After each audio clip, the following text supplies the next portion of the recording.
compreendo os teus caminhos,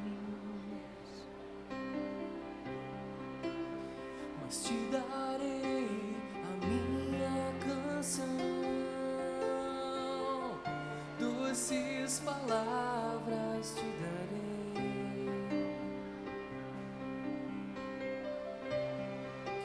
me sustentas em minha dor, e isso me leva mais perto de ti, mais perto dos teus caminhos,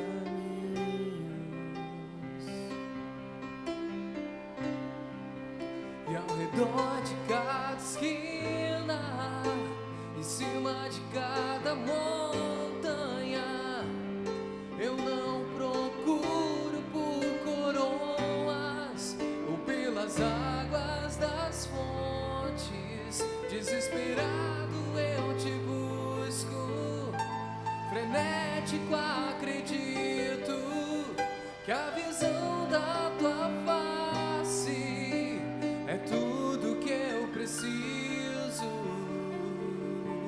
E te direi que vai valer a pena,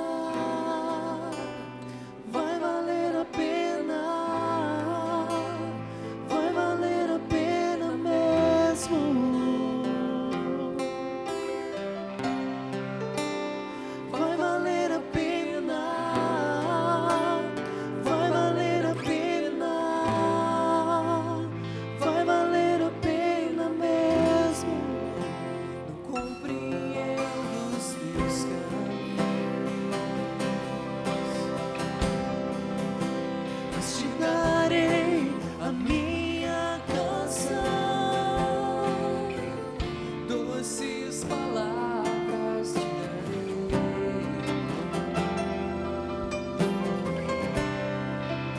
me sustentas em minha dor, e isso me leva mais perto de ti, mais perto dos teus caminhos,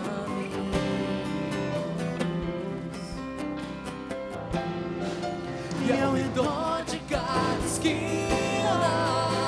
em cima de cada montanha, eu não procuro por coroas ou pelas águas das fontes. Desesperado eu te busco, frenético acredito que a visão da tua face é tudo que eu preciso.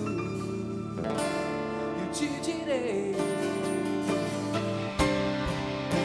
que vai valer a pena, vai valer a pena, vai valer a pena mesmo. Vai valer a pena, vai valer a pena,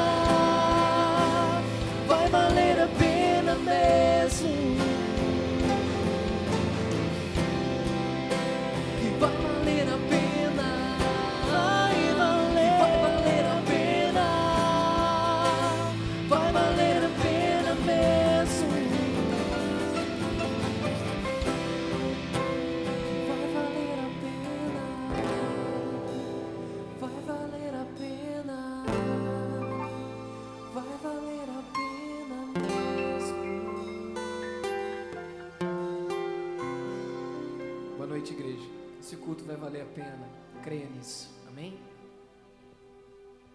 Amém, graças a Deus. Você pode se colocar em pé?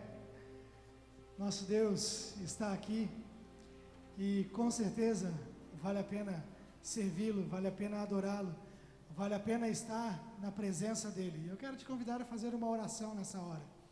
Eu não sei o que te trouxe aqui nessa noite, eu não sei o que te motivou a sair de casa, vir aqui, participar de um culto, mas eu tenho certeza que Deus está aqui, Deus está em todo lugar e Deus está disposto a falar contigo. Deus está disposto a mover no seu coração, que você possa essa noite sentir a presença de Deus, entender a mensagem dele para você, perceber que ele está aqui, perceber que ele está interessado em você e perceber que a sua vida pode ser dele. Amém? Feche seus olhos, faça uma oração ao Senhor, converse com ele agora. Senhor, nós queremos te louvar nessa noite, queremos te agradecer pela tua presença, queremos te exaltar com a nossa vida, com o nosso coração, com as nossas atitudes, Deus.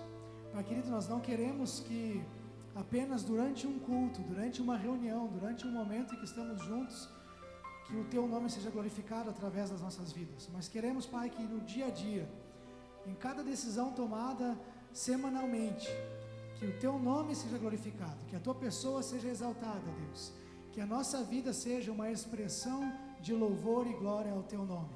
Pai querido, recebe esse culto especial, esse momento em que nós nos reunimos e queremos celebrar a tua presença, momento onde reunimos e queremos cultuar o teu nome e te exaltar.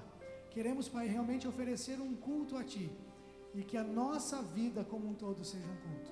É a nossa oração, Deus, te pedindo, Pai, que nessa noite possamos perceber a tua presença e dedicar as nossas vidas a ti de coração. Oramos, Pai, no nome de Jesus. Amém. Amém. Você pode apertar a mão de quem está perto de você e dar uma boa noite e dizer um Deus te abençoe? Diga para quem está perto de você aí que a presença de Deus está aqui.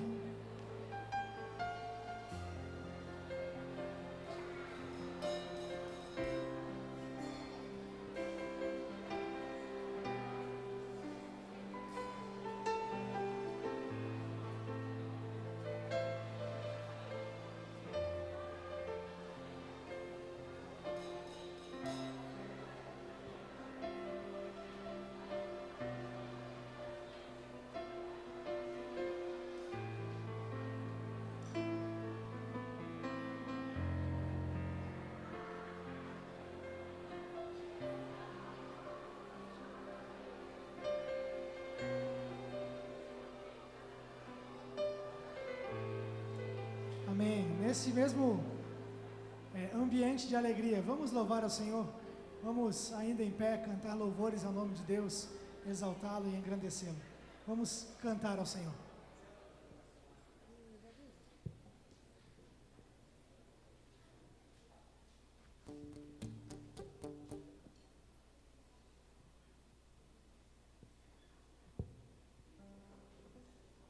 Boa noite, igreja.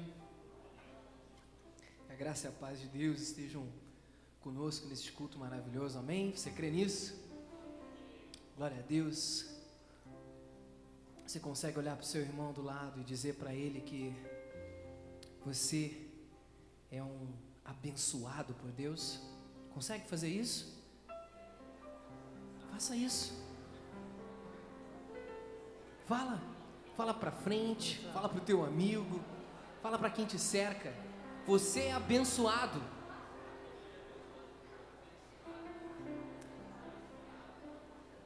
Você é abençoado. Você é cuidado de Deus. Deus te ama da forma como tu é. Sabe por que eu pedi isso, meu amado?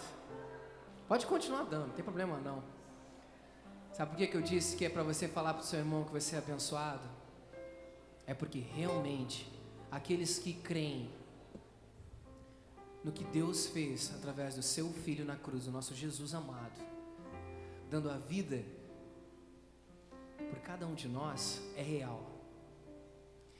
É real, e no mundo onde nós vivemos hoje, no século 21, eu diria fundamental. Para continuarmos vivendo, continuarmos seguindo. E essa noite é uma noite de renovo. Eu, na minha ministração, quero falar sobre o voltar para Deus. Como um cristão voltar para Deus? Porque muitas vezes temos altos e baixos. Muitas vezes nos desgarramos. Ou temos coisas que não entendemos, coisas que não compreendemos. O povo de Israel, no Velho Testamento, por várias vezes, ele se desviou dos caminhos do Senhor. E nesses momentos, o Pai sempre utilizava alguém para falar com eles. Em Ezequiel, capítulo 36, depois de muitos avisos, o pai manda falar: assim diz o Senhor Deus, no dia em que eu vos purificar de todos os vossos pecados, farei com que as cidades sejam habitadas e as ruínas sejam edificadas. Essas ruínas são aqueles problemas da nossa vida. E a terra que estava deserta será lavrada. Quando é lavrada, ela será refeita. E não continuará desolada à vista de todos os que passam. E dirão: essa terra que estava assolada tem se tornado como o jardim do Éden. Olha a beleza. E as cidades solitárias, assoladas e destruídas, estão agora fortalecidas e habitadas. Então as nações que restaram em volta saberão que eu, o Senhor, reedifiquei as cidades destruídas e plantei o que estava devastado. Eu, o Senhor, disse, e eu farei isso. Se você crê nisso, amado, se aposse disso essa noite. Talvez você esteja super bem com Deus, então que isso blinde o teu relacionamento com Ele.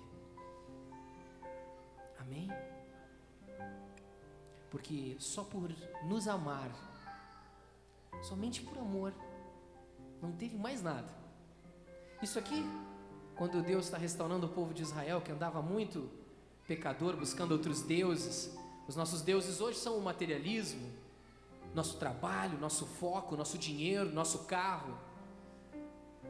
Deus quer que a gente olhe mais para Ele. E as pessoas que estão no mundo doentes, elas precisam entender que para nós sermos sarados, para nós sermos curados, nós temos que amar a Deus. E amar a Deus é se entregar, é olhar com os olhos fixos para Ele. Parecem palavras simples, mas que hoje tem sido tão difícil, porque o nosso foco tem ficado distorcido. Só por me amar, Ele deu a vida por você, por mim, e Ele quer refazer a tua vida. Amém? Você crê nisso? Quem crê nisso? Amém? Amém. Glória a Deus, vamos cantar.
Só por me amar, deixou sua glória.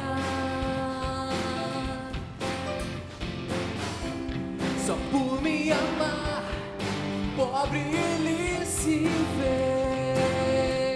Só por me amar, Só por me amar, quebrou minhas maldições. Só por me amar, minha liberdade conquistou.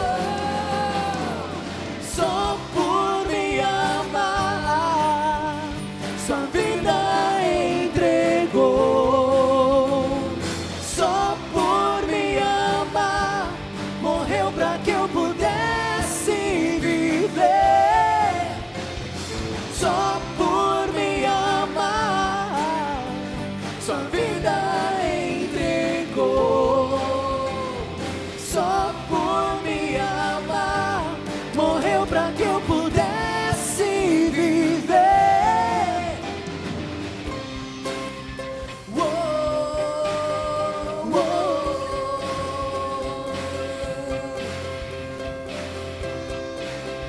uou, uou.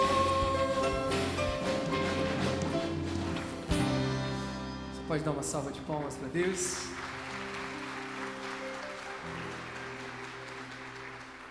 Deus te ama, meu amado. É isso que a gente quer dizer essa noite pra ti. E te ama da forma como tu tá, do jeito que tu tá, como você é. Ele só tá te pedindo, vem pra mim, que o resto ele faz, ele te molda, ele te transforma, ele te resgata, ele te retorna de novo nos braços dele. Creia nisso, amado, creia nisso. É assim que o povo se libera para adorar, é assim que o povo sai da zona de conforto e fala o que realmente sente para Deus. E é isso que eu quero que a igreja faça. Às vezes as notas não saem certas, às vezes as palavras não saem certas nas notas, mas o que Deus quer mesmo é a profundidade do nosso coração.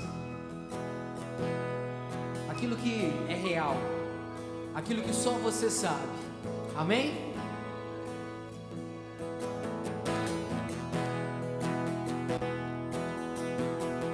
Nós cremos no Teu amor, Senhor. Nós cremos no Teu amor nessa noite, Deus.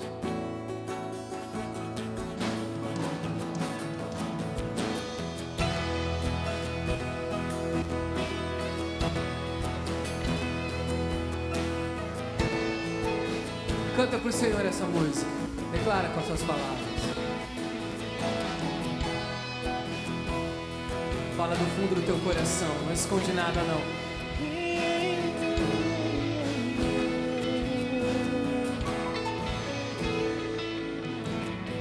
Mesmo sendo assim, pobre pecador, Deus me ama.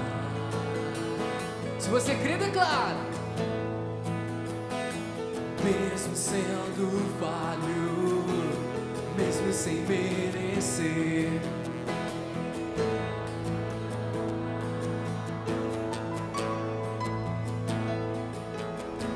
se estou forte, se eu estou de pé, Deus me ama.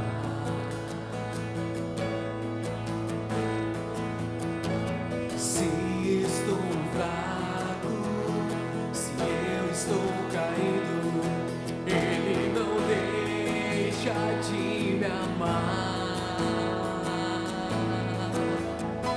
Sem o seu amor, sem o seu perdão, o que seria de mim?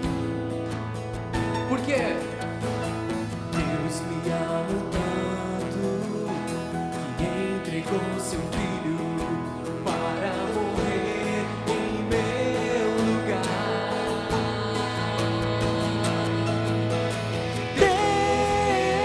Deus me ama e o seu amor é tão grande, incondicional. Deus me ama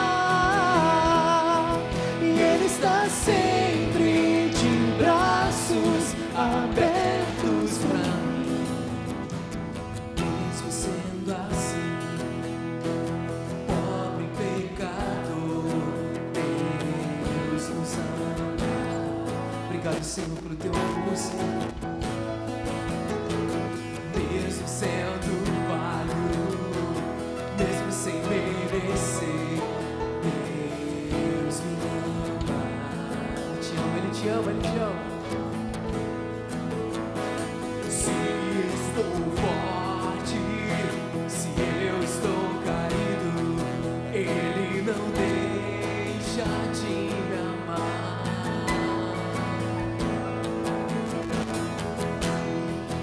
Oh, sem teu perdão, o que seria de mim?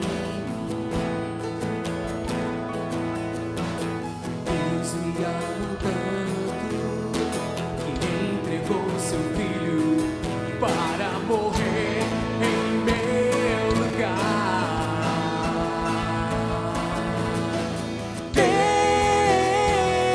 Deus me ama e o seu amor é tão grande, incondicional. Oh, Deus me ama, Ele me ama e Ele está sempre de braços abertos pra mim. Deus me ama e o seu amor é tão grande, incondicional. Deus me ama e Ele está sempre de braços abertos pra mim. Deus me ama. Canta, igreja. O seu amor é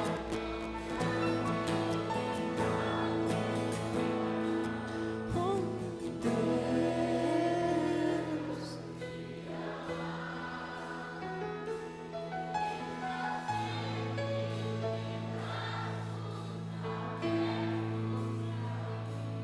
Ele está sempre de braços abertos pra mim.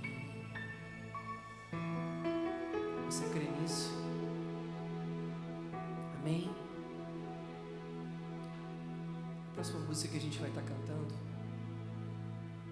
é para complementar o que a gente cantou agora. Meu amado, como a palavra de Deus disse naquela música ali, não importa se você está forte hoje, se você está caído, o Deus que nós servimos é um Deus que Ele não vê espécie, não vê situação, não vê conteúdo. Ele ama incondicionalmente. E Ele quer mostrar isso essa noite. Então, não importa quantas vezes falhamos, quantas vezes caímos, o Deus eterno está sempre olhando, com um sorriso do lado, esperando para nos levantar. Quem crê nisso? Se você crê nisso, glória a Deus, glória a Deus.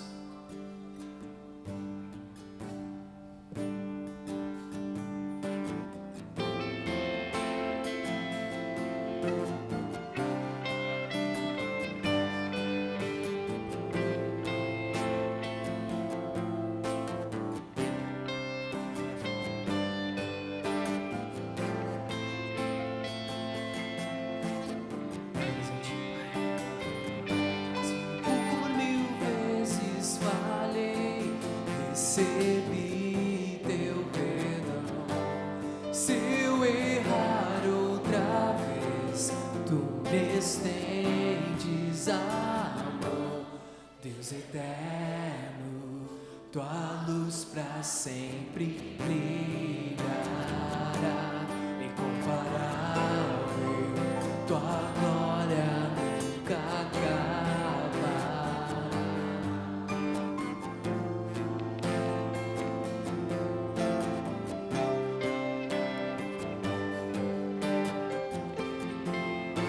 Deus quer ouvir o teu coração, amado. Senhor, tua vontade permanecerá. Eu me humilhar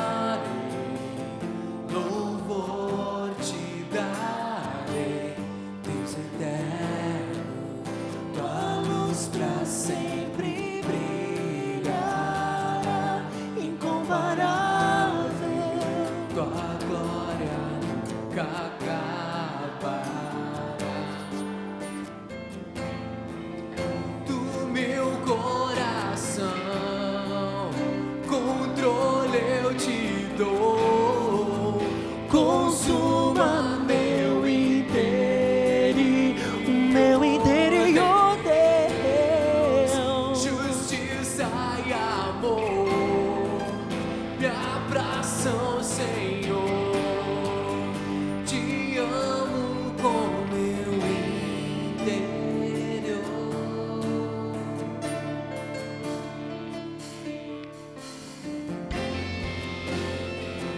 Te amo, Senhor.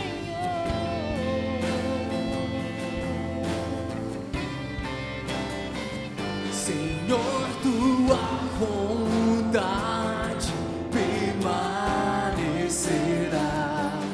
Eu me humilharei, louvor te darei, Deus eterno. Tua luz pra sempre brilhará, incomparável.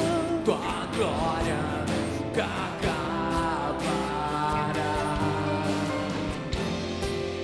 Do meu coração, se você crê, cante.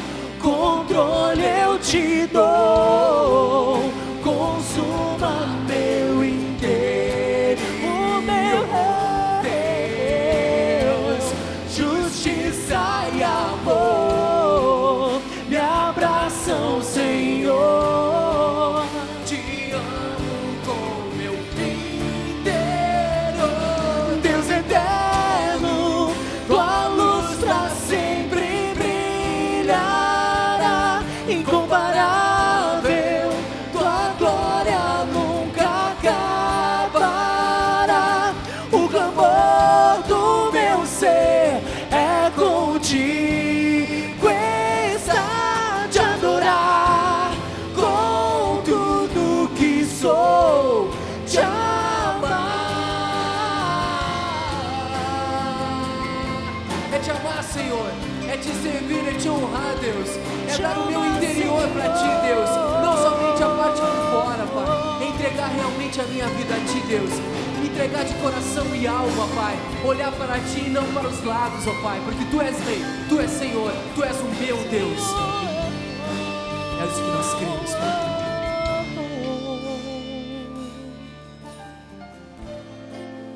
Do meu coração. Se você crê, canta. Eu te dou, Senhor. Faça isso de verdade.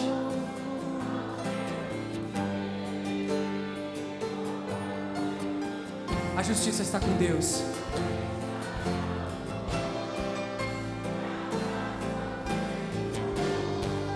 Te amo com meu interior, Deus eterno, tua luz pra sempre brilhará, incomparável.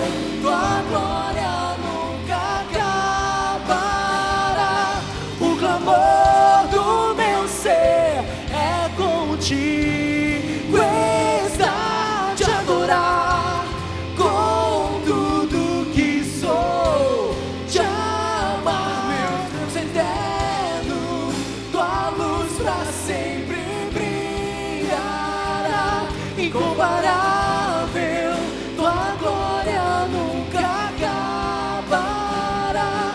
O clamor do meu ser é contigo está te adorar com tudo que sou, te amar, meu Senhor, com tudo que sou, te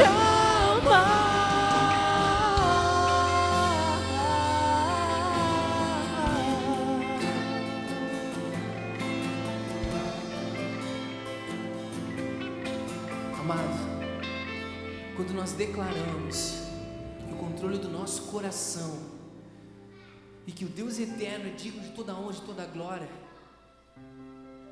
que não seja uma harmonia de uma música, que não seja simplesmente pela beleza das notas, que comecemos a olhar mais para Deus, para nós entender o porquê que vale a pena nós fazermos isso. A solução dos nossos problemas está em fazer isso, amado. A solução de voltarmos para casa, para os braços de Deus, para a atuação e presença do Espírito Santo nas nossas vidas, está em olhar para Deus somente e não para as coisas que estão na nossa volta. Creia nisso e você entenderá que vai valer a pena viver para Deus neste mundo, para viver a glória nos céus. Nós precisamos nos apossar do que Deus tem para nós e esquecer que esse mundo não nos pertence. Amém?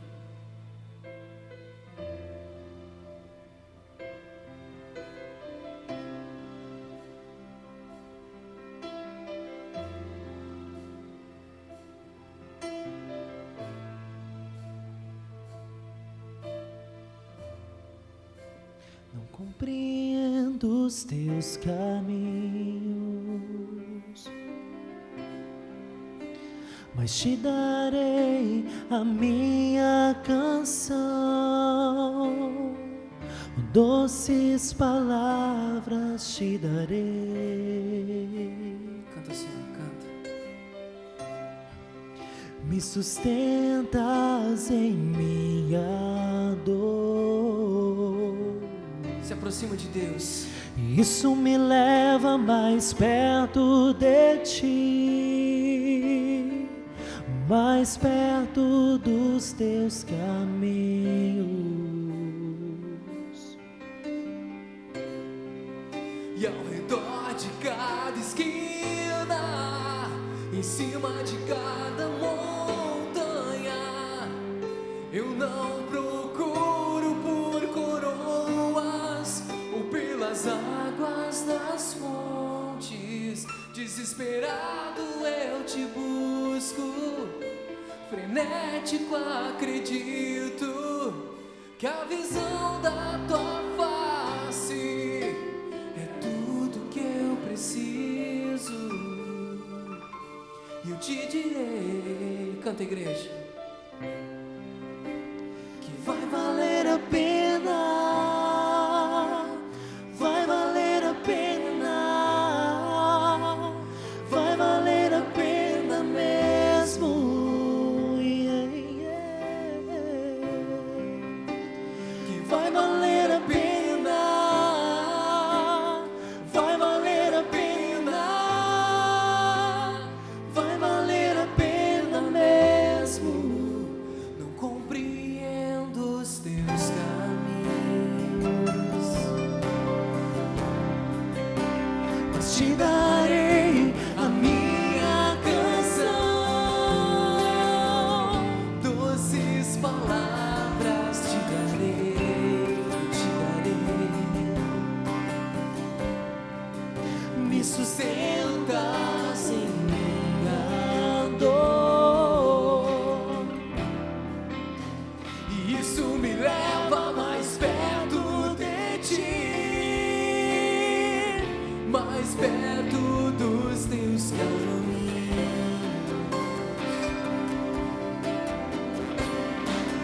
E ao redor de cada esquina, em cima de cada montanha, eu não procuro por coroas ou pelas águas das fontes. Desesperado eu te busco, frenético acredito que a visão da tua face é tudo que eu preciso. E eu te direi que vai valer a pena, vai valer a pena, vai valer a pena mesmo, Senhor. Vai valer a pena, vai valer a pena, vai valer a pena mesmo. E quando o grande dia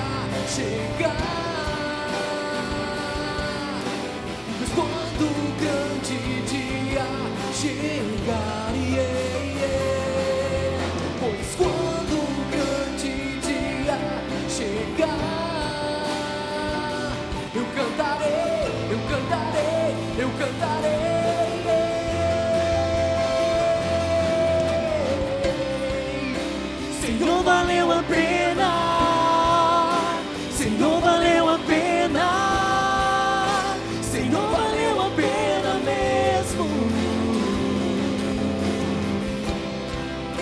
Senhor, valeu a pena. Senhor, valeu a pena. Senhor, valeu a pena mesmo. Senhor, valeu a pena. Se você crê, canta. Senhor, valeu a pena. Senhor, valeu a pena mesmo. Mais uma vez. Senhor, valeu a pena.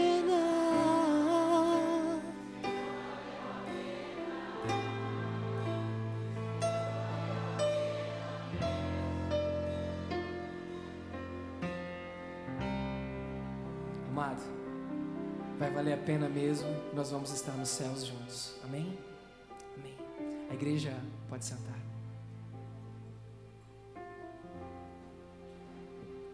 Amém. Gostaria de te convidar nessa hora para continuar esse culto, continuar nesse espírito de adoração a Deus. Você que veio preparado com o teu dízimo, com a tua oferta, você quer dedicar ao Senhor agora? Entrega a Ele, dedica a Ele. Aproveita esse momento para fazer isso com o espírito de oração, com o espírito de adoração, porque sabemos que tudo que temos é dele, a Ele pertence todas as coisas. E o que nós fazemos aqui é um ato de fé, um ato de gratidão, um ato de adoração a Deus. Então, se você veio preparado para dedicar ao Senhor dízimos, as suas ofertas, pode fazer nesse momento.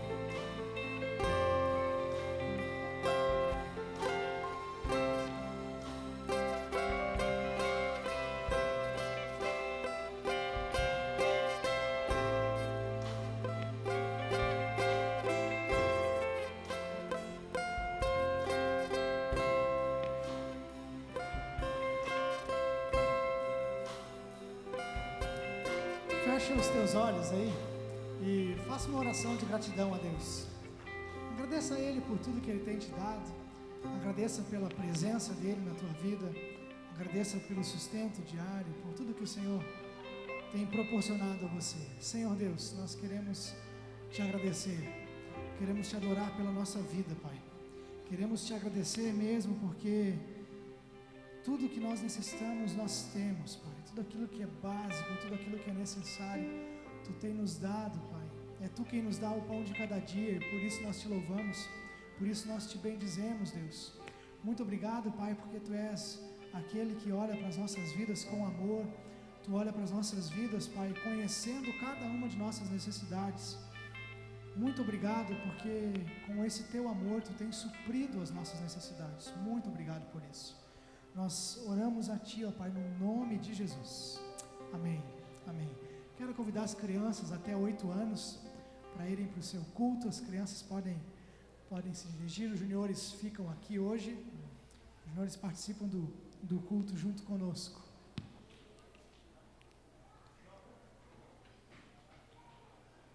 Ele quer ficar aqui hoje.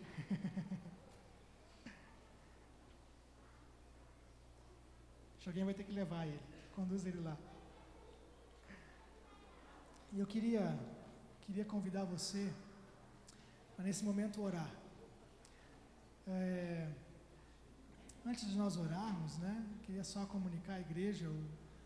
Hoje eu estou sozinho aqui entre os 3 pastores. O pastor Roosevelt ainda está em férias. Volta até o final de semana. Até o final de semana ele volta. Aí por quinta-feira, sexta-feira já está de volta. O pastor João hoje está pregando lá em Camobi, lá na igreja do pastor Ailton. E hoje nós estamos aqui para falar sobre família, mais uma vez. Mas antes de falarmos sobre isso, eu gostaria de convidar você para orar. Eu não sei quais são as tuas necessidades, eu não sei o que você chegou aqui com o que no coração. Talvez você tenha vindo para cá nessa noite, como eu ouvi de 3 pessoas essa semana, eu ouvi a seguinte expressão: eu preciso de uma resposta de Deus. 3 pessoas essa semana, ou nos últimos 10 dias pelo menos, me disseram essa frase: eu preciso de uma resposta de Deus. Então talvez você tenha entrado aqui nessa noite esperando uma resposta de Deus. Eu gostaria que você dissesse para Ele que resposta é essa que você está precisando. Diga para Deus o que há no seu coração, diga para Ele o que você está almejando. Talvez você esteja esperando aí uma bênção na área da saúde, talvez uma resposta com relação ao teu casamento mesmo, né? Falando em área da saúde, eu gostaria que você orasse hoje junto com a gente pela Raiza, filha da Rosalene, do Dieter. Hoje à tarde ela foi às pressas para o hospital com apendicite e acredito que ela foi para cirurgia já. Esteja orando por ela, por essa situação. E há outros enfermos, há outros doentes que nós temos que orar e colocar diante de Deus. Então, se há alguém na sua família doente, vamos orar por ele. Há alguém no teu ciclo de convívio que está com dificuldades, problemas no casamento, vamos orar por isso. Há alguém que está com problemas financeiros, vamos orar por isso. Há alguém que está necessitando da salvação, que ainda não encontrou a salvação em Jesus, vamos orar. E se você tem em mente algo especial, algum pedido para dizer ao Senhor, eu gostaria de orar junto com você. Eu gostaria que você se colocasse de pé aí no seu lugar, se você tem algo específico para dizer: Deus, essa é a resposta que eu preciso, é isso que eu estou esperando.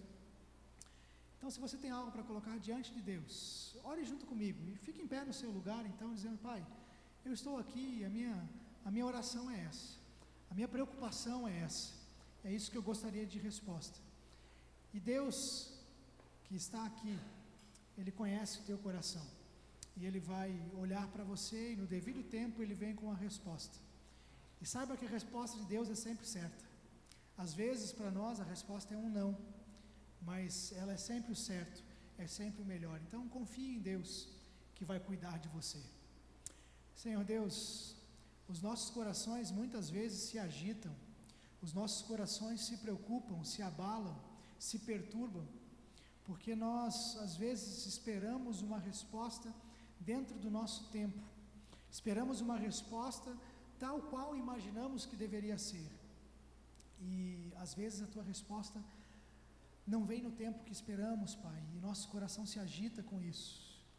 Mas nós queremos nessa noite, Pai, ao orar a Ti e ao falar novamente contigo sobre essas necessidades, a oração que cada um está fazendo aqui nessa noite, ao falar novamente contigo sobre isso, queremos tranquilizar o nosso coração, Senhor. Pai, nós queremos realmente entregar nas Tuas mãos cada um desses problemas que estão sendo citados diante de Ti, ó Deus.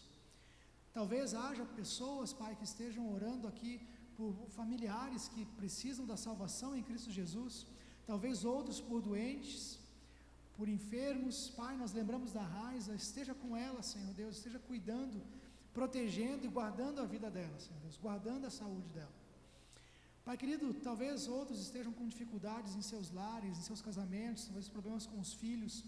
Enfim, Deus, cada um espera uma resposta, cada um espera o Teu agir, cada um espera o Teu toque.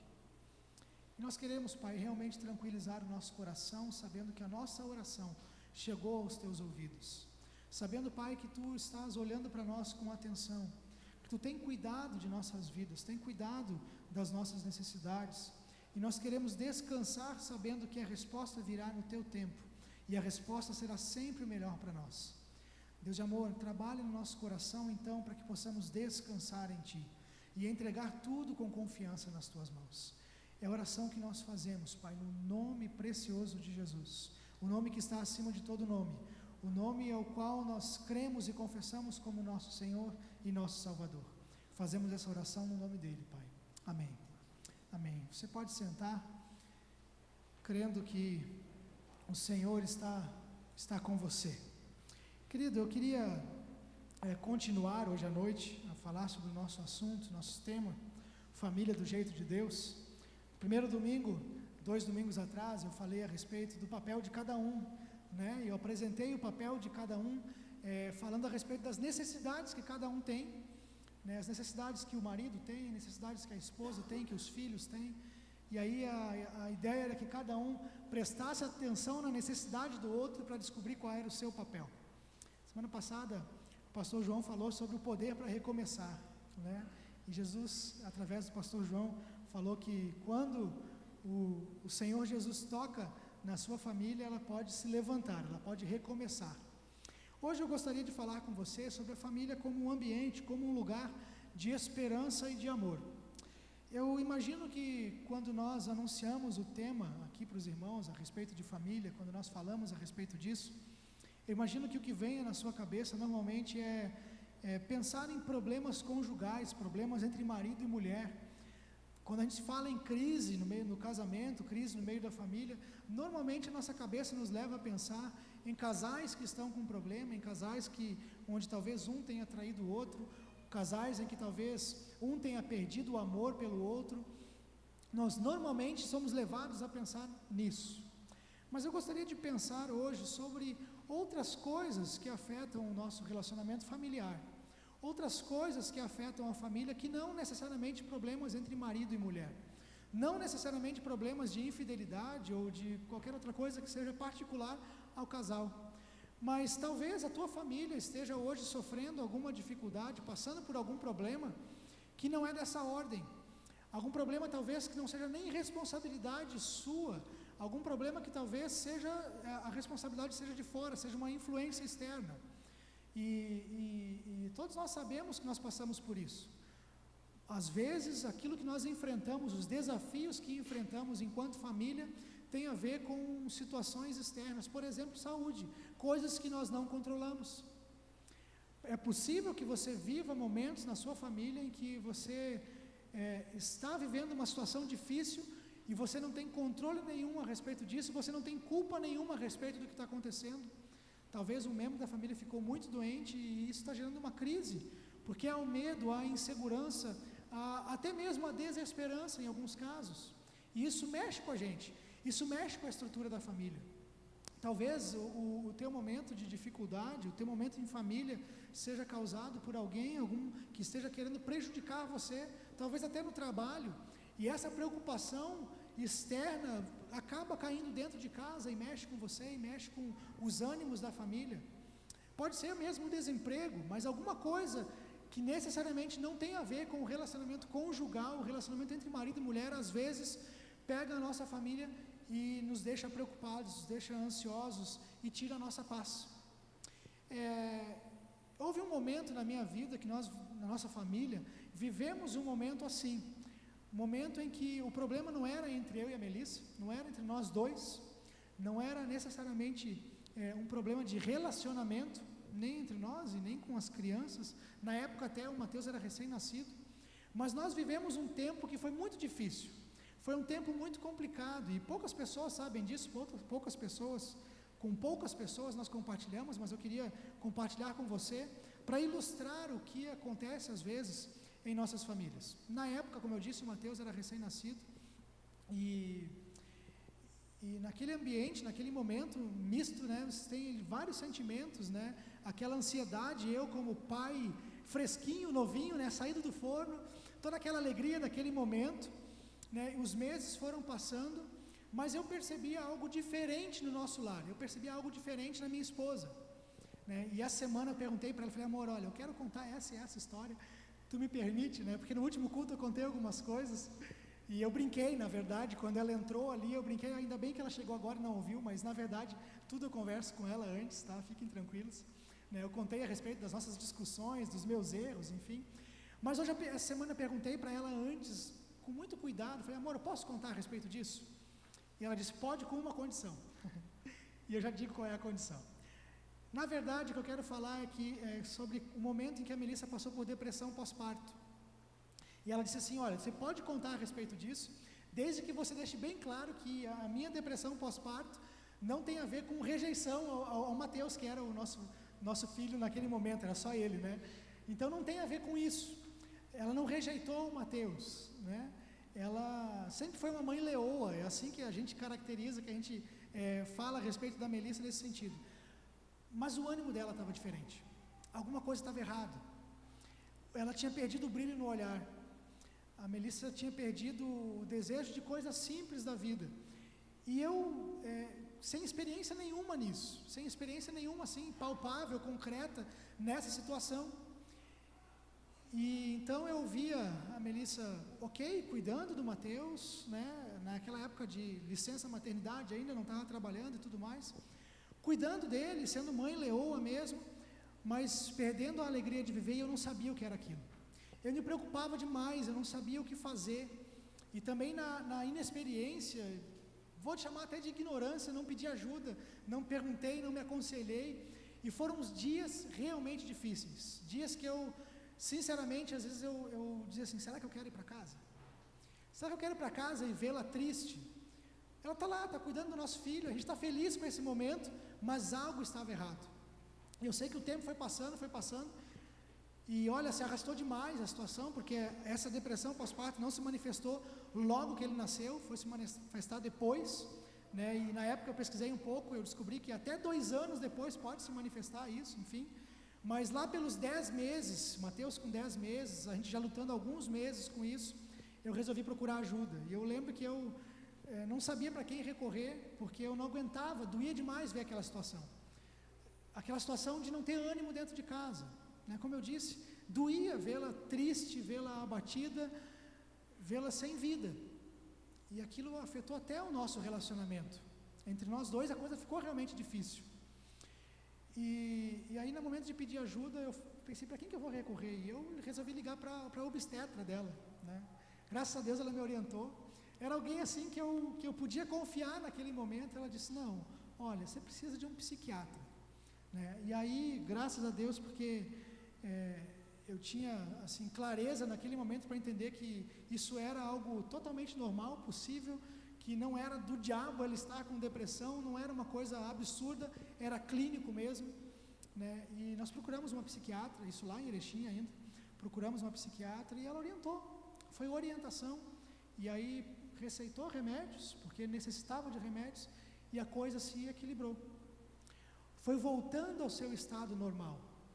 Eu falei sobre isso porque talvez você tenha situações na sua vida que fogem do teu controle e você não sabe para quem pedir ajuda. Você talvez tenha tentado de todas as formas, e eu tentei de muitas formas diferentes. E na minha ignorância, até uma vez, eu estava orando junto com a Melissa, no momento assim que foi quando eu decidi, bom, eu vou procurar ajuda. Eu estava orando com ela, e aí eu não sabia que eu não devia ter feito aquilo, mas na minha oração eu falei assim, Deus, nos ajuda a passar por esse momento e cuida da Melissa para que quando ela passar por isso ela possa ajudar outros. Aquilo foi a gota d'água para ela estourar. Ela disse, eu não quero, não estou preocupada com os outros, é comigo agora. E aí eu vi, opa, peraí, ela não está normal, não é assim que ela é. E aí eu fui procurar ajuda. Então em alguns momentos você não sabe o que fazer e talvez você faça coisas erradas, talvez você diga expressões erradas. Eu e a Melissa, nós estamos acompanhando um casal, uma situação específica, em que nós vemos os dois sem saber o que dizer um para o outro e às vezes dizendo coisas erradas, dizendo coisas que machucam, dizendo coisas que levam a pessoa a ter reações que não gostaria de ter, mas na verdade o problema não é entre os dois, é um fator externo. E eu sei que você passa por situações assim, porque você é normal, assim como eu, você é normal e existem situações na sua vida em que você não sabe o que fazer, não sabe a quem recorrer, não sabe aonde pedir ajuda. E os problemas vêm e a gente fica meio que perdido. E eu gostaria de ilustrar isso para você com uma passagem bíblica. Gostaria de pensar rapidamente com você num texto bíblico que fala sobre uma família que também sofreu, também passou por um problema, também passou por uma dificuldade e em algum momento precisou renovar a esperança. E no nosso caso, o que nós precisamos pensar é renovar também o amor. Eu quero que você abra sua Bíblia no Antigo Testamento, no livro de Ruth. Há mais ou menos 1 ano e 4 meses, eu usei também o livro de Ruth como ilustração, como exemplo, como ensinamento para nós. Eu quero voltar nesse texto. O contexto nosso hoje aqui é diferente, é sobre família, mas eu quero falar com você o que essa família enfrentou. E eu quero pensar rapidamente com você, porque na verdade todos nós temos um pouco dessa família em nós, um pouco desses problemas, dessas dificuldades. Se você está com dificuldade de encontrar o livro de Ruth, abre a tua Bíblia no índice, bem lá no índice, no início da Bíblia, procura lá no Antigo Testamento, no livro de Ruth, e lá você vai encontrar. Eu quero ler no capítulo 1, quero ler os 5 primeiros versículos, para começar essa história, e depois eu vou contextualizando você a respeito do que aconteceu. Então, livro de Ruth, capítulo 1, a partir do verso 1, diz assim: na época em que os juízes governavam, houve fome na terra. Por isso um homem de Belém, de Judá, foi morar por um tempo na terra de Moabe, com sua mulher e os 2 filhos. O nome do homem era Elimeleque, e de sua mulher Noemi, e Malom e Quilion o nome dos seus 2 filhos. Eles eram efrateus de Belém de Judá. Ao chegar à terra de Moabe, permaneceram ali. Então Elimeleque, marido de Noemi, morreu, e ela ficou sozinha com os 2 filhos. Uma pausa aqui, nós já continuamos. Algo que foge do controle. Ela ficou viúva com os 2 filhos. E agora, o que fazer? E o sofrimento da perda não foi algo causado por ela, não foi algo que a família tem a culpa, mas o homem morreu e ela ficou com os 2 filhos. Versículo 4: eles se casaram com mulheres moabitas, os filhos já eram adultos, né? E eles casaram com mulheres moabitas, uma delas chamada Orfa e a outra Ruth, e viveram ali por quase 10 anos. Malom e Quilion também morreram, de modo que Noemi ficou sozinha, sem os 2 filhos e sem o marido. Que esperança há para uma família dessa? Que esperança há para 3 viúvas? Imagina o coração de uma mulher perdendo o marido e depois perdendo os 2 filhos. Na época que eu estudava no seminário, lá em Ijuí, junto comigo, no mesmo ano, ingressou aos estudos lá um casal, e eles há poucos meses tinham perdido uma filha de 9 anos. E você via a tristeza no olhar deles, você via a dor no coração deles, você via que a situação não estava resolvida no coração deles. E os anos foram passando, os anos de estudos, e eles foram sendo tratados por Deus, e, enfim, pelos colegas, pelas amizades, no convívio com as pessoas, até que aquela dor foi sendo superada, aquela dor foi sendo tratada. E depois de formado, com poucos meses de formado, acredito que ainda sem ordenação ao ministério pastoral, aquele homem morreu e ela ficou sozinha. Imagina a dor. Eu lembro que quando eu soube da morte dele, quem me contou foi um colega que havia estudado conosco, e eu perguntei: como é que está a esposa dele? Ele disse: cara, ela está um caco, não tem como estar diferente. Perderam a filha há poucos anos, uma menina de 9 anos, e agora, em 3 meses, o marido descobre um câncer e morre. Como você acha que ela está? Que esperança há para essas 3 mulheres? Que esperança há para uma mulher que perde o marido e perde os 2 filhos e fica sozinha numa terra estrangeira com as duas noras? Eu quero te falar um pouquinho mais sobre essa história, para que a gente possa tirar algumas lições para as nossas vidas, para a nossa família, para que realmente, independente da situação que você se encontra, independente do momento que você esteja vivendo na sua família, a tua casa, o teu lar, seja sempre um lugar de esperança e de amor. Bom, a história que nós lemos, os primeiros versículos, nos diz que na época em que os juízes governavam Israel, né, esse é um tempo que não havia rei, havia sim juízes. E que juízes são esses? Né, você pode ler o livro de Juízes antes de Ruth, e você vê a história, e se você prestar atenção, você vai ver que a história do povo de Deus, nessa época dos juízes, ela é um ciclo, ela é caracterizada por um ciclo, ou seja, o povo vive bem, o povo vive em paz, vive em abundância, só que nessa abundância, nessa paz, o povo se afasta de Deus, e o povo começa a adorar outros deuses, o povo se esquece do Senhor. Por conta disso, Deus, por conta desse esquecimento do povo a respeito de Deus, por conta desse afastamento do povo a respeito de Deus, do seu Deus, Deus então permite que nações vizinhas venham oprimir aquele povo. Então aquilo é a expressão do castigo de Deus, da mão de Deus, chamando a atenção do povo, e eles passam por um grande momento de dificuldades. é um ciclo que vai se repetindo. Eles estão em bênção, estão em paz, mas se esquecem de Deus e aí estão totalmente afastados de Deus e tem lá o castigo de Deus sobre eles. Nesse momento de dor, de sofrimento, é que essa história está se passando. Porque o texto fala que houve fome na terra. Então, possivelmente, Deus está lá pesando a mão para que haja fome na terra, porque o povo dele se afastou dele. E é nesse momento que o povo clama ao Senhor. Então, o povo começa a clamar, é mais um estágio do ciclo, vamos dizer assim, o povo estava em cima, agora está embaixo, começa a retornar novamente, porque clama ao Senhor. Realmente entende que está afastado de Deus e pede que Deus o liberte.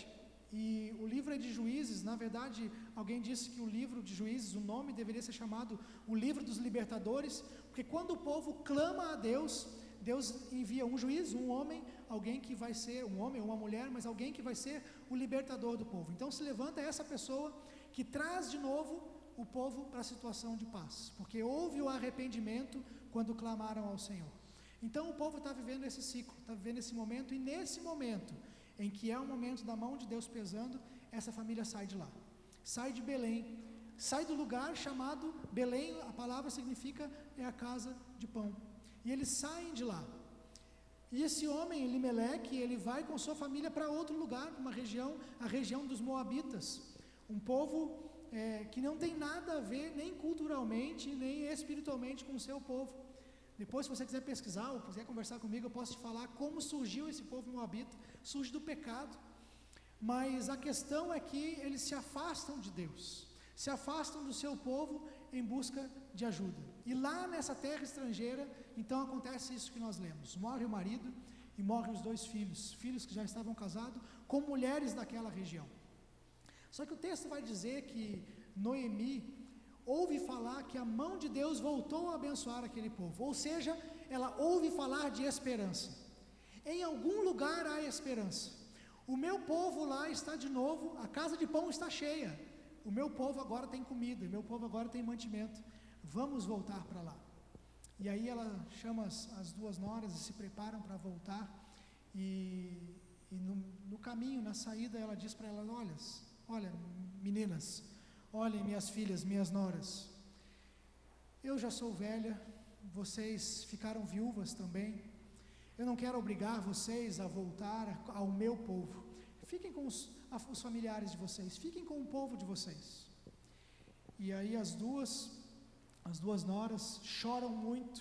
Choram porque é um momento de dor, é um momento de separação, é um momento de despedida. E uma delas, então, resumindo a história, resolve voltar e ficar na sua casa, ficar com os seus familiares, os seus parentes, e o nome dela é Orfa. E a outra, Ruth, então diz: olha, aonde você for, Noemi, eu irei, eu estarei com você. Aonde você fixar residência, eu vou ficar com você. Aonde você morar, eu morarei, e o seu Deus será o meu Deus. Porque vamos fazer uma interpretação aqui, eu acredito que ela entende a esperança que Noemi enxergou, e é atrás dessa esperança que ela vai. E as 2 voltam o caminho então para Belém, voltam para a sua região, mas voltam sem nada, voltam sem recurso, como a gente costuma dizer, voltam com uma mão na frente e outra atrás. E elas voltam lá, e aí a Ruth, a nora, vai atrás das plantações na época de colheita, colher alguma coisa, né? Era o costume da época, a lei permitia que as pessoas necessitadas entrassem nas plantações e colhessem aquilo que os funcionários da colheita estavam colhendo, e caía no chão, eles podiam recolher. E ela, diz o texto, que ela trabalha duro o dia inteiro. Ela vai e ela trabalha duro o dia inteiro, a época de colheita da cevada, e ela vai e trabalha e recolhe. Diz lá que ela recolhe uma grande quantidade e volta para sua nora, para sua sogra. E diz: olha, eu fui em tal lugar, eu fui nas terras de um homem chamado Boaz, e lá Boaz? Para aí, esse cara é nosso parente. Esse homem é nosso parente. Ele é meu parente mais próximo, mais chegado. E ele tem o direito de resgatar as nossas terras. Tem uma questão de lei aqui, em que as terras deveriam voltar para a viúva, mas alguém da família deveria comprar as terras que eles venderam quando foram para outro lugar, quando foram para outra região. Então esse homem pode ser a nossa esperança. E esse homem, gente, ele foi extremamente bondoso. Quando ele chega nas suas terras e vê aquela mulher trabalhando e pergunta para saber quem é aquela mulher, e aí falam para ele quem ela é. Olha, ela é nora de Noemi, a tua parente, e ela está o dia inteiro trabalhando, só parou para descansar um pouco, mas voltou ao trabalho e ficou o dia inteiro trabalhando. Ele diz: olha, então vamos fazer o seguinte, não incomodem ela, deixem ela trabalhar e faça o seguinte, deixa propositalmente algumas coisas caírem para que ela recolha. E se ela por acaso for recolher nos feixes que vocês já recolheram, deixa ela levar. E aí ele chama ela e diz: olha, não vá recolher em outra plantação, fica aqui, fique nas minhas terras. Em outro lugar alguém pode molestá-la, fica aqui, eu vou cuidar de você. Esse homem age com uma bondade tremenda e ela fica ali, e a história diz que a sua sogra fala a respeito desse direito que ele tinha de resgatar e diz: olha, vamos fazer o seguinte, vamos deixar bem claro para ele que nós estamos precisando desse auxílio, desse resgatador. A palavra bíblica é essa, depois você pode ler com calma lá. Mas hoje é o dia que eles vão agora trabalhar naquilo que eles escolheram. À noite ele vai deitar e vai descansar.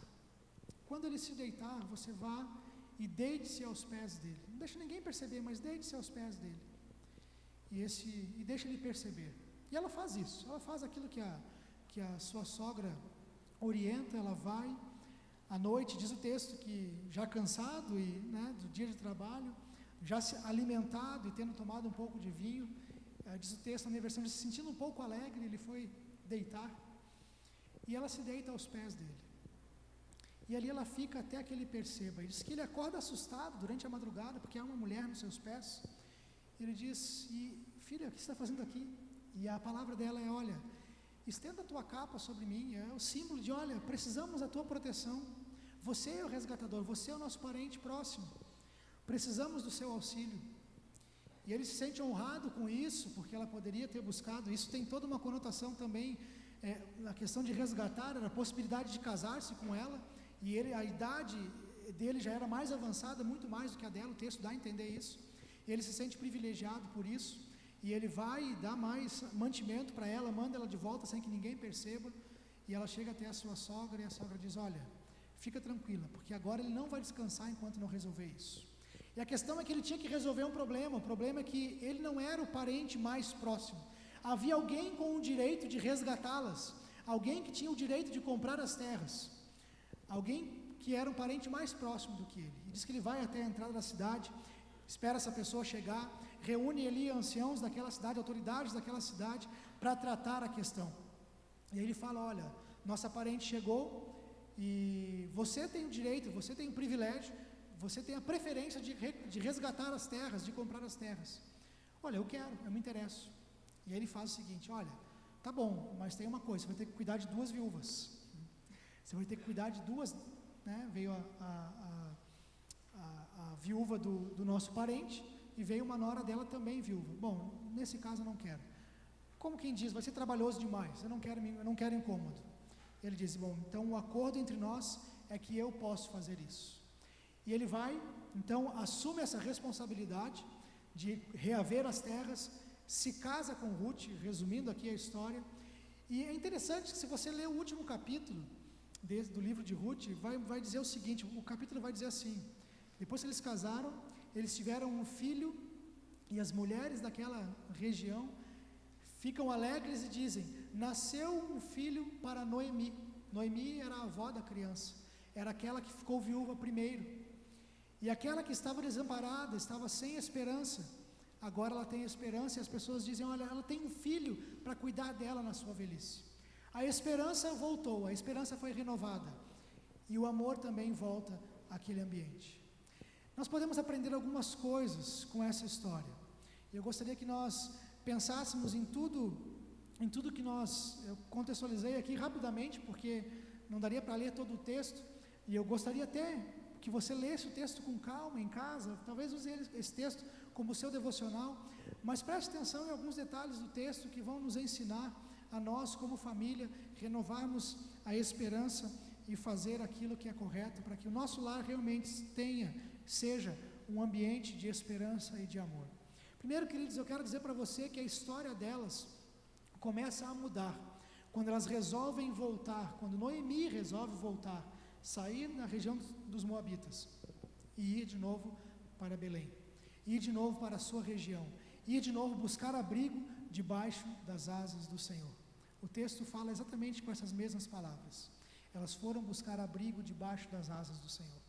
Querido, o que eu queria que você aprendesse com esse exemplo é que às vezes na nossa vida nós passamos por situações que nós não controlamos, passamos por momentos na nossa família que nós não temos controle nenhum, situações que nós não somos culpados, situações que afetam a nossa família e que nós tentamos corrigir e acertar e ajustar a rota, o rumo da nossa família, mas muitas vezes nós acabamos nos afastando mais, muitas vezes tomamos decisões erradas, e talvez até aqui você esteja andando num caminho totalmente diferente daquilo que Deus planejou para você e para a sua família.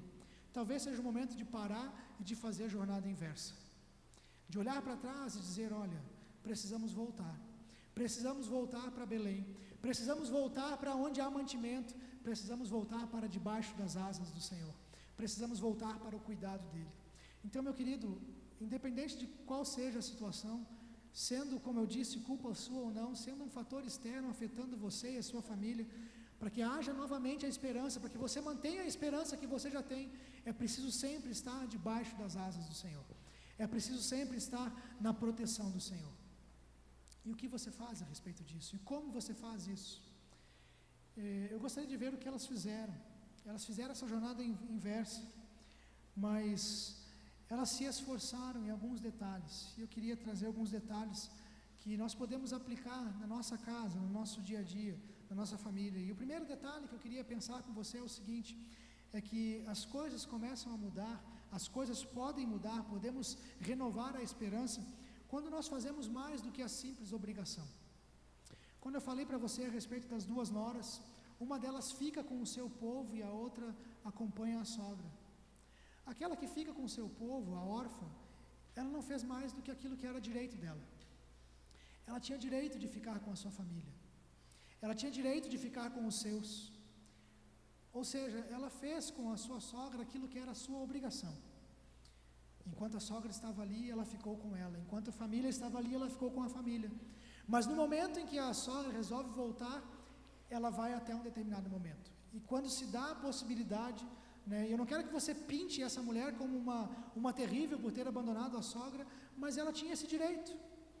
Mas muitas vezes, querido, na nossa família, no nosso ambiente, nós temos que fazer muito mais do que aquilo que é a nossa obrigação, e nós temos que até abdicar de alguns direitos. Direito de quando eu estou certo e o outro está errado. Às vezes tem que dar o braço a torcer, às vezes tem que dizer: não, tá bom, eu vou engolir esse sapo hoje e as coisas vão melhorar, eu vou fazer a minha parte e eu vou me esforçar mais. Foi o que Ruth fez. Ruth também poderia ficar. Ruth era daquela região, mas ela resolve ficar com a sua sogra, ela resolve caminhar com ela, ela faz mais do que a obrigação. E a história de Ruth nós conhecemos. Você sabe quem é Ruth, você sabe com quem ela se casou, você sabe o que se deu na vida dela. E o que aconteceu com Orfa? Você só sabe que ela voltou, você não sabe nem como ela encontrou os seus familiares, você não sabe nem se ela um dia se casou, porque a história dela termina ali. Então, quando nós fazemos só aquilo que é a nossa obrigação, quando nós nos esforçamos só a determinado ponto, talvez a nossa história vai ir só até determinado ponto. Então, meu querido, se você está vivendo um momento de dificuldade, de crise em família, eu quero te dizer que você tem que se esforçar e fazer mais do que a obrigação. E às vezes, agora vamos trazer de novo para uma questão de relacionamento conjugal, às vezes o nosso problema é esse: a gente não quer fazer mais do que a nossa obrigação. E homens, isso é com a gente, isso é com a gente. Às vezes a gente quer fazer mais só aquilo que é a nossa obrigação, não queremos fazer mais do que isso. Queridos, para as coisas mudarem, a gente precisa fazer mais do que a nossa obrigação. As coisas podem mudar quando nós tomamos atitude e nos esforçamos para fazer mais. Quando trabalhamos duro, em outras palavras. Lembra do que eu disse a respeito de Ruth? Ruth chegou naquela região novamente e elas não tinham nada, estavam com uma mão na frente e outra atrás. E o que Ruth faz? Trabalha o dia inteiro. Ela se esforça pela sua família. A sua família, só ela é a sogra, E quem se esforçaria pela sogra? Vai fazer uma brincadeira aqui, pensando nessa brincadeira que sempre se faz a respeito de sogra. Ela se esforça pela sua sogra, ela vai e trabalha o dia inteiro. ela é uma mulher dedicada, e às vezes o que nós precisamos é trabalhar duro. É realmente botar a mão na massa e fazer aquilo que compete a nós, fazer aquilo que é a nossa responsabilidade e nos dedicar a resolver algum problema. Sabe, às vezes nós, homens, somos muito passivos, porque nós vemos os problemas, vemos as dificuldades. Como eu disse, às vezes são dificuldades que vêm por fatores externos, e às vezes nós cruzamos os braços e esperamos que as coisas se resolvam.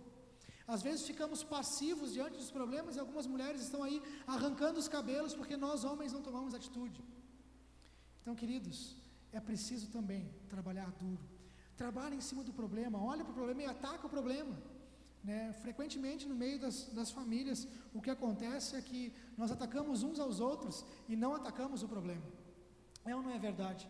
Quantas vezes você discutiu com a sua esposa em casa, ou discutiu com seus filhos, se irritou e falou palavras que não queria falar, e depois você ficou pensando, mas por que eu falei isso? Por que eu fiz isso? De onde que veio essa reação? Uma vez eu contei para vocês aqui, que eu, numa explosão de raiva, de ira, e eu acho que aquele dia eu não falei, mas foi uma coisa tão boba, tão simples, mas numa explosão de raiva, de ira, eu peguei e joguei um prato de comida na parede em casa, e eu que sou calmo, você me conhece, eu que sou tranquilo, sou calmo, sabe, de onde é que veio aquilo? Em vez de atacar o problema, eu estava atacando a minha família. Então, querido, trabalha duro em cima dos problemas, trabalha duro em cima daquilo que precisa realmente ser resolvido. Ela se esforçou e o trabalho dela, de Ruth, foi percebido, foi visto. Então, querido, Deus vai ver o teu trabalho duro, Deus vai ver o teu interesse na tua família, Deus vai ver o teu interesse e as tuas orações em prol da tua família. E eu não quero aqui pregar um Deus que resolve todos os problemas, aquela coisa de balaio assim, mas porque tem problemas que eu sei que permanecem durante muito tempo, que nós morremos com ele. Mas, querido, Deus, Ele olha para o teu esforço, e Deus também honra as nossas atitudes. Deus honra o nosso coração sincero diante dEle. E eu acredito sinceramente que Deus esteve honrando essa mulher. Deus honrou Ruth. Agora, queridos, quando nós fazemos isso, nós encontramos uma oportunidade de viver a bondade e pessoas honestas conosco. Nesses momentos, querido, aproveite a oportunidade para ser bom e para fazer tudo com honestidade. Eu quero aqui chamar a atenção para você rapidamente, talvez até fazendo um parênteses no nosso contexto aqui, para a atitude desse homem, desse Boaz. Esse homem que age com bondade, esse homem que age em prol de alguém que está necessitado. Talvez esse seja o momento de você, que está vivendo em paz e em momento de esperança, agir em prol de alguém. Talvez seja até na tua família extensa, tua família mais distante, talvez é um parente teu passando algum problema, por que não ser Boaz na vida deles? Talvez seja realmente dentro de casa, e às vezes nós queremos até ser duro com as consequências dos atos dos nossos filhos e da nossa esposa, do nosso marido, mas às vezes temos a oportunidade de ser Boaz e de agir com honestidade e agir com bondade com os nossos familiares. Com certeza isso pode mudar o quadro daquilo que vivemos. Querido, então nessa noite eu queria te convidar a talvez fazer a jornada inversa.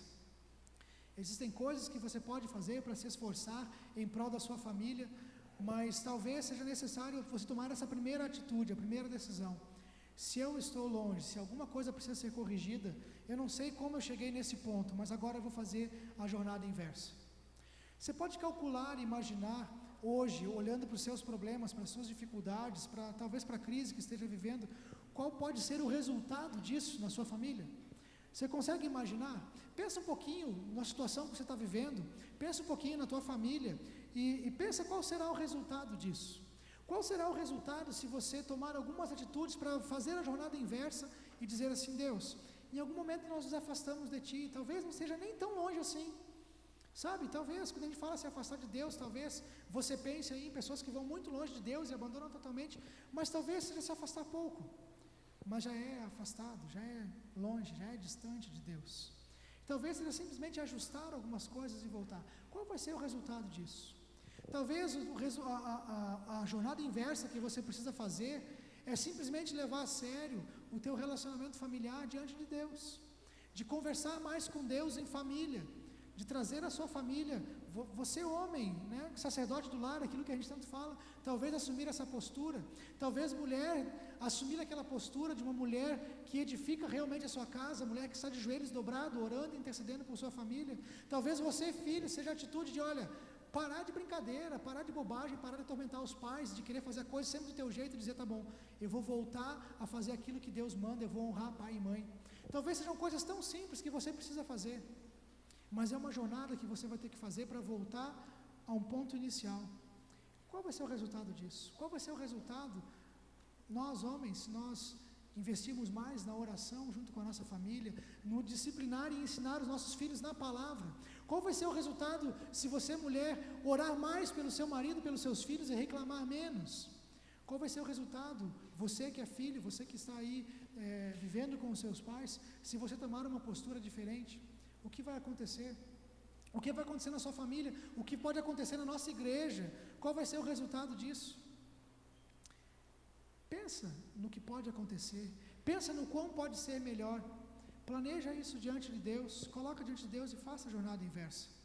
Trabalhe duro, se esforce por tudo isso. Mas, querido, realmente, preste atenção naquilo que Deus está querendo te dizer, para que você possa andar junto com Ele. Eu tenho certeza que isso pode renovar a tua esperança. Isso pode renovar o amor dentro de casa. E como eu disse, pode ser que hoje você esteja vivendo simplesmente um tempo de amor e de esperança na sua casa. Não tem nada que afeta a sua esperança. Mas, querido, cultive isso então. E se você perdeu a esperança, talvez você perdeu a esperança no relacionamento, né? Como eu disse, a gente está acompanhando uma situação em que você vê isso, você vê a desesperança.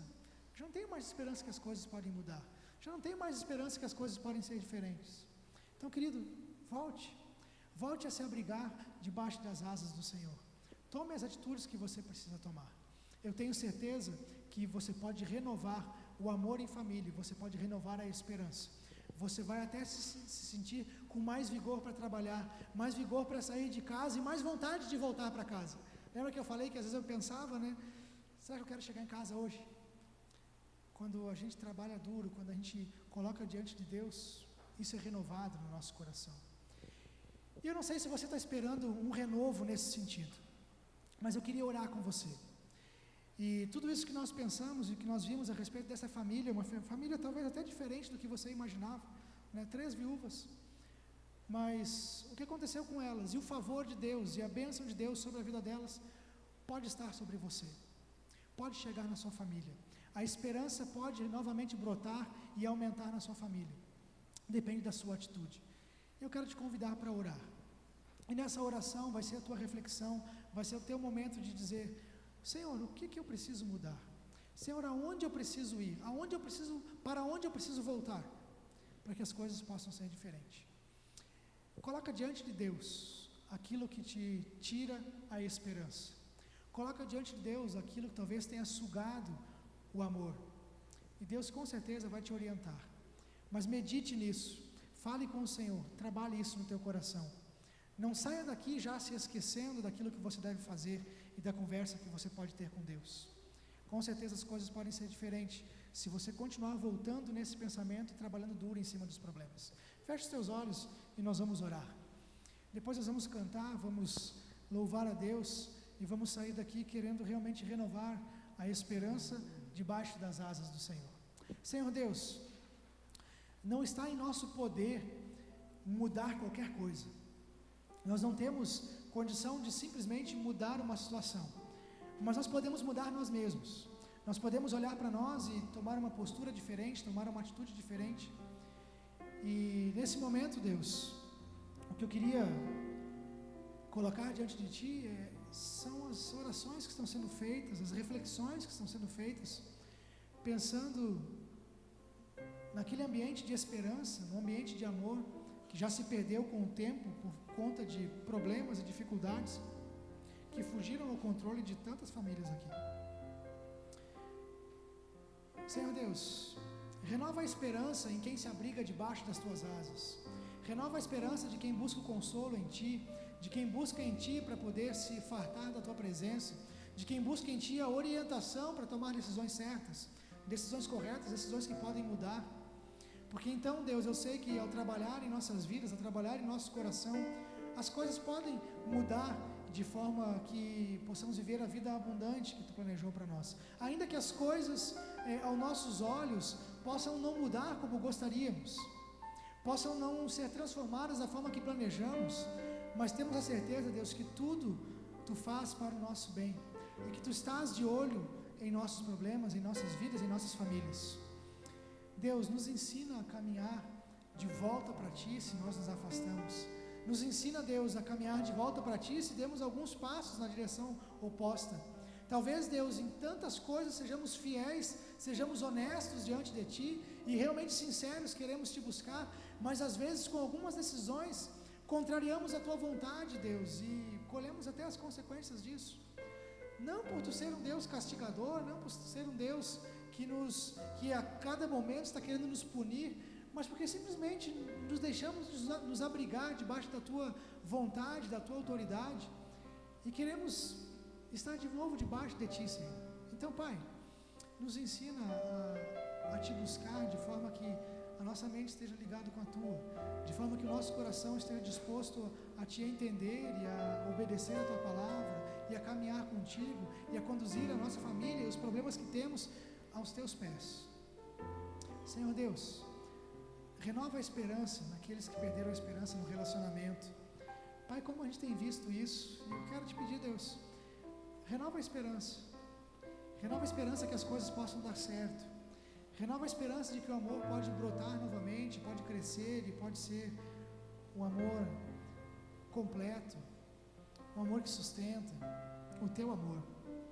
Pai, em nome de Jesus, nós entregamos nas Tuas mãos cada família aqui, cada oração que está sendo feita, para que a Tua vontade possa ser realizada em cada um de nós. E Deus, nos conduza para que possamos meditar, pensar e orar sobre nossas famílias diariamente, para que possamos estar nos protegendo de todas as armadilhas de Satanás, de todas as armas que Satanás levanta para tirar a nossa esperança. Nos ensina isso, Pai. Nós oramos no nome de Jesus. Amém. Amém. Querido, eu gostaria que você realmente saísse daqui com o coração esperançoso no Deus que está de olho em você, um Deus que se interessa por você e que quer cuidar de você. Quero te convidar a ficar em pé e nós vamos cantar. E é um momento de cantar para louvar a Deus. Louve a Deus com o seu coração. Você entregou nas mãos dele a sua família, a sua situação. Coloque isso diante dele com o coração aberto, mas louve ao Senhor. Saia daqui com um coração cheio de louvor e gratidão a Deus, sabendo que Ele tem cuidado de você.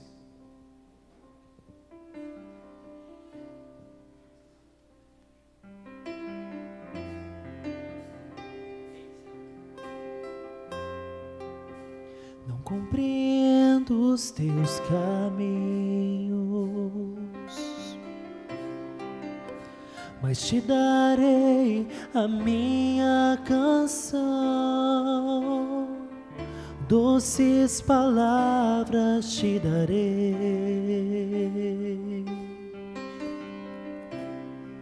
Me sustentas em minha dor, isso me leva mais perto de Ti, mais perto dos Teus caminhos. E ao redor de cada esquina, em cima de cada montanha, eu não procuro por coroas ou pelas águas das fontes. Desesperado eu Te busco, frenético acredito que a visão da Tua face é tudo que eu preciso. Eu Te direi que vai valer a pena, vai valer a pena, vai valer a pena mesmo, que vai valer a pena,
que vai valer a pena,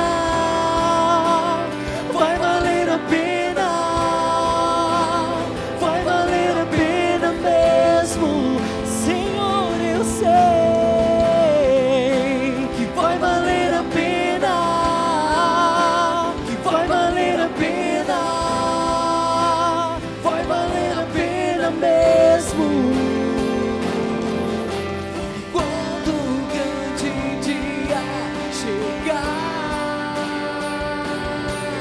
pois quando o grande dia chegar, pois quando o grande dia chegar,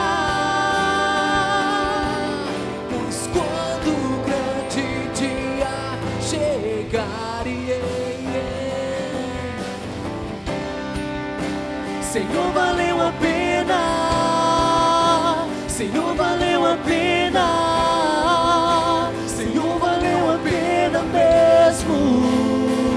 Oh, valeu. Senhor, valeu a pena. Senhor, valeu a pena.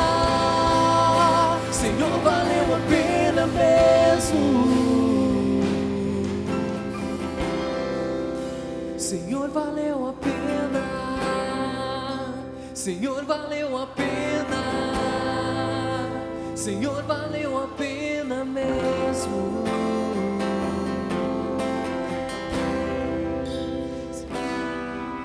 Valeu a pena, amado. Pode ter certeza. Valeu a pena. Vai valer a tua semana. Deus abençoe você e a sua família. Amém? Glória a Deus.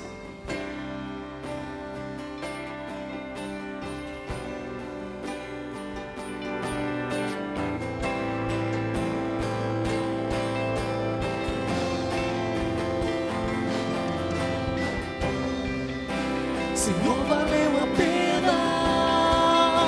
Senhor, valeu a pena. Senhor, valeu a pena mesmo. Senhor, valeu a pena. Senhor, valeu a pena. Senhor, valeu a pena.